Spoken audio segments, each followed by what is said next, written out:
Assalamualaikum warahmatullahi wabarakatuh.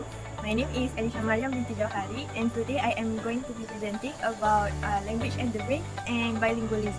Of all, according to Cambridge Dictionary, language means a system of communication consisting of sounds, words, and grammar, while brain means the organ inside the head that controls thought, memory, feelings, and activity. The brain controls what we think and feel, how we learn and remember, and the way we move and talk. According to Studies Matter, language and the brain are known as psycholinguistics. Psycholinguistics studies the connections between psychological processes and linguistic behaviors such as language acquisition. Moving on to the definition of bilingualism. According to Cambridge Dictionary, bilingualism refers to the fact of using or being able to speak two languages. According to K. Hakuta in 2009, bilingualism means the coexistence of more than one language system within an individual, as contrasted to monolingualism. The similarity of these definitions lies in acknowledging the presence of two languages known by a person. We use language every day to speak and communicate with other people. In order to do that, the brain functions to help us in processing language and producing speech. A study by Albert Costa and Yulia Sebastian-Gels shows that bilinguals exhibit higher brain activity compared to monolinguals in 5 areas of the left hemisphere associated with language, which are the dorsal precentral gyrus, pars triangularis, pars opercularis, superior temporal gyrus, and plenum temporal. However, there are people who benefit this function by really learning more than one language and eventually be able to speak the languages fluently. They may have been taught the language by their parents when they were still children, or they're learning at school, or they may even learn it by themselves out of interest. Bilingualism will give plenty of advantages for people who have it. For example, they can make friends with other cultures easily as they can communicate with them with ease, they understand each other without difficulty, and speak with each other comfortably. There are many bilingual people that can be seen in real life. For instance, a Japanese influencer Nobu who started showing his interest in our country Malaysia in 2021 when he uploaded his first YouTube video about Malaysia where he tried eating a rendang made by his Malaysian friend. He then uploaded more videos of him eating Malaysian foods like laksa, durian, nasi lemak, and kway teow. After about a month later, he started to upload videos of him learning Malay language. He showed his interest in learning Malay language by taking exams, quizzes, and took the challenge to learn Malay language in 100 days. His determination to learn Malay language has caught the attention of Malaysian netizens to the extent that he was invited to the wedding of one of his Malaysian subscribers. でもなんかここめちゃくちゃ有名なところだから、まあちょっと散策がてらマギゴレンを探すみたいな感じで。Oke,じゃあ Halo semua, apa kabar? Nama saya Nobu. Hari ini kami akan pergi ke jalan-jalan. So yang ketiga kami akan pergi ke kafe. Ya, sebenarnya ini adalah cantik kopi. Ya, saya boleh minum cantik comel kopi. Ya. Now has the amount of 116,000 subscribers on YouTube and become a successful YouTuber and influencer. This proves the importance of benefiting our broadcast and phonics area functions to articulate ideas and comprehend language, which is we can be more successful as we learn more. By practicing the languages we learn every day, we will be more fluent and better in constructing sentences. Learning another language will be such an advantage for us, thus we can pick a language that we are interested in and enjoy the learning journey. Then eventually, perhaps it will result in good things we never expect. That's all from me. Now I'll pass to the next presenter. Thank you. Hi, my name is JANNATUL binti OSMAN. I'm going to be the next speaker. My concept is feral child. According to the APA Dictionary of Psychology 2018, feral child is a child who had been raised by wild animals or isolated from human contact and care and consequently from social norms and behavior. A few cases like Vinia Yudin and Ginny Whiteley showed that not all feral child were raised by animals or grew up alone away from people. Some of them were raised by their parents and said parents treated them like an animal by not interacting with them, trapped them in the house or cage, and purposefully not talking to them. And this basically means they abuse their child very, very badly. Now, the relationship between the language and the brain and feral child. So the ability to articulate and comprehend languages both comes from the brain, specifically the broadcast and wordings area. Lack of interaction and experiences can cause underdevelopment of both areas of the brain. This is what causes the feral child to be inarticulate and unable to comprehend the human language. According to a lesson developed by Mrs. Heather Stewart, feral children may not ever be able to develop normal communication patterns because of how the window in the early childhood, when the nervous system is primed for acquiring language and communication skills. The example that I'm going to use for today is Victor of Everard. Susan Duplessis wrote in an article in 2023 that Victor was approximately 12 years old at the time when he was captured naked in the woods in the late 18th century. The poor boy displays animal-alike attributes like walking on all fours, being inarticulate, making wolf-like noises, etc. It was still unknown how Victor ended up living in the woods, but it is clear that he grew up there, considering how he behaved out of the wild. In 2017, Yanis Gabriel wrote in his case study that Dr. Itard, Victor's caregiver, reported that the boy is highly apathetic. He did not react to the loud banging of the door, but he flinches when he heard the leaf rustling and would turn his head towards the sound of walnut being cracked open. Over the span of 5 years living with Itard, Victor was only able to say two phrases, which are milk and my god. This further proves the importance of human interactions in the early age of brain development in order for a child to acquire a certain language. Now I'm going to pass the mic to my next teammate, which is AIMI. Okay, next, my name is RUSYDINA and I will be talking about the tongue slips. Tongue slips is a speech errors that happens when the speaker says something unintentionally.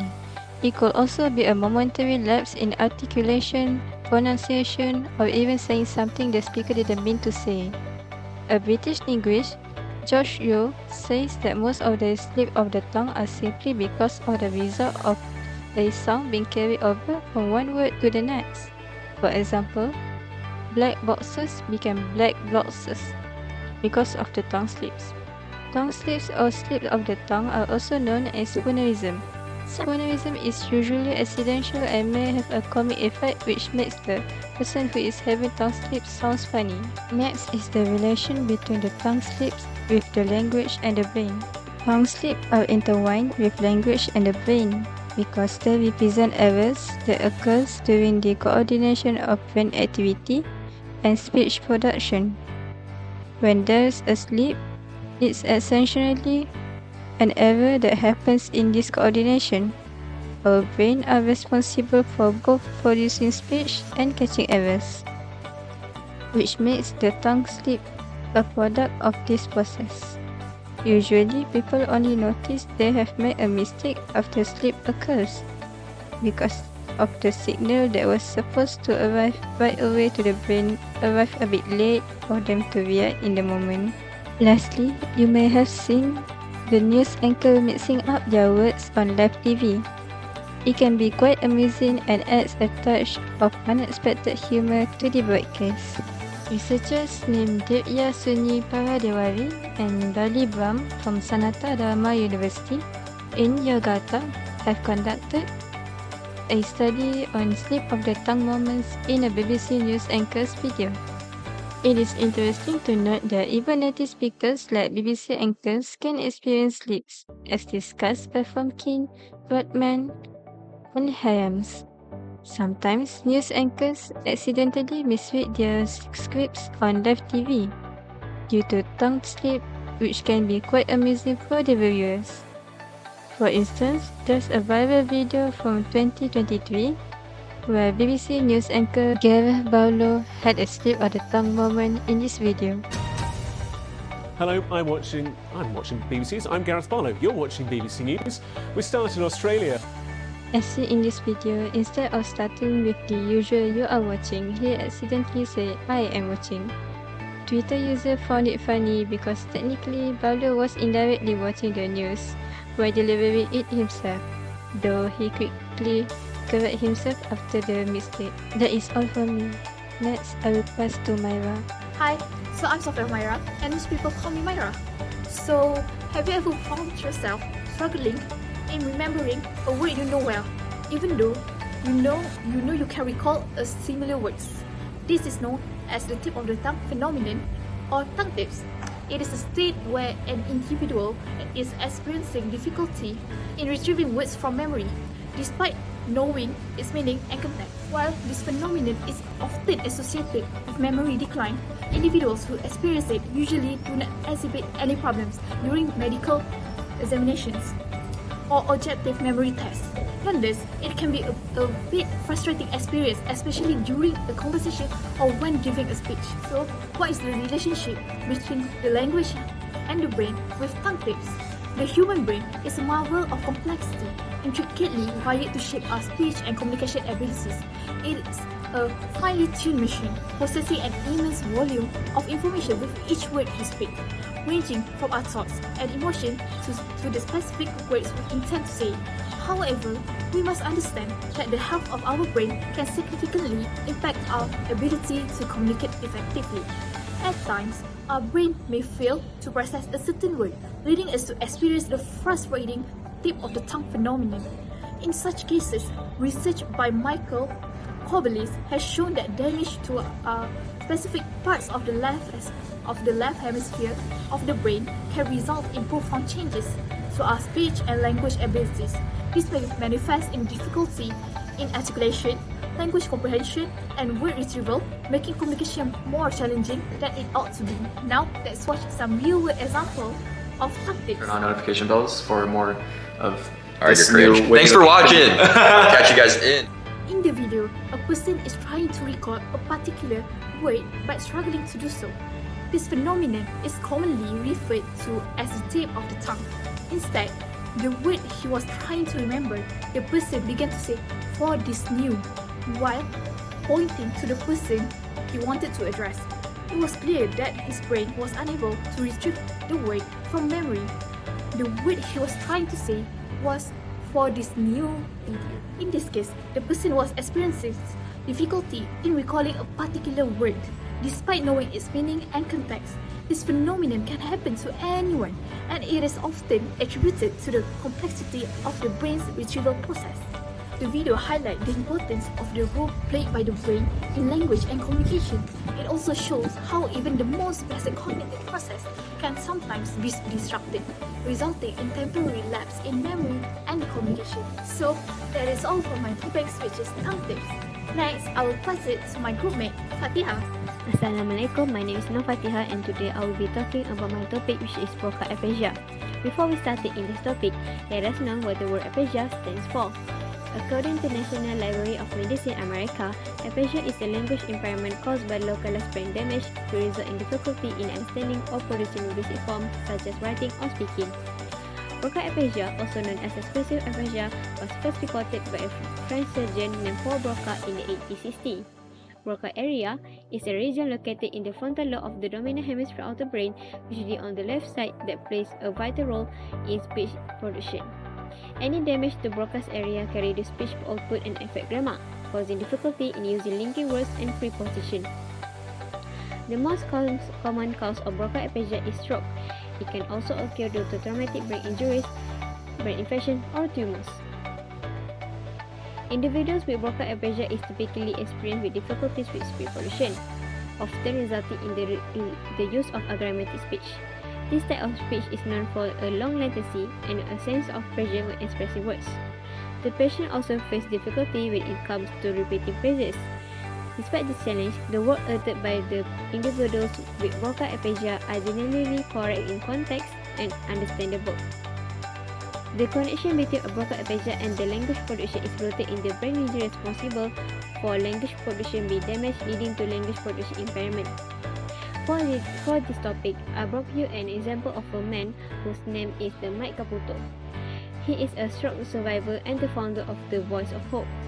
During an interview on the YouTube channel Texas Therapy, it was observed that Mike had difficulty speaking. When the interviewer asked him about his previous job, he struggled to convey his thoughts fluently due to Broca-aphasia. And what did you used to do? Worked Autodesk, 7 sales. As you can see from this clip, that his speech is filled with hesitation and pauses. Currently, there is no standard treatment for Broca-aphasia. Broca-aphasia patients require treatment that should be tailored to each patient's needs. With the involvement of a speech therapist, neuropsychologist, and neurologist in the development of a care plan for the patient with broca aphasia is very helpful in obtaining a good outcome. And with that comes the end of our video. We thank you for watching and we wish you to have a great day.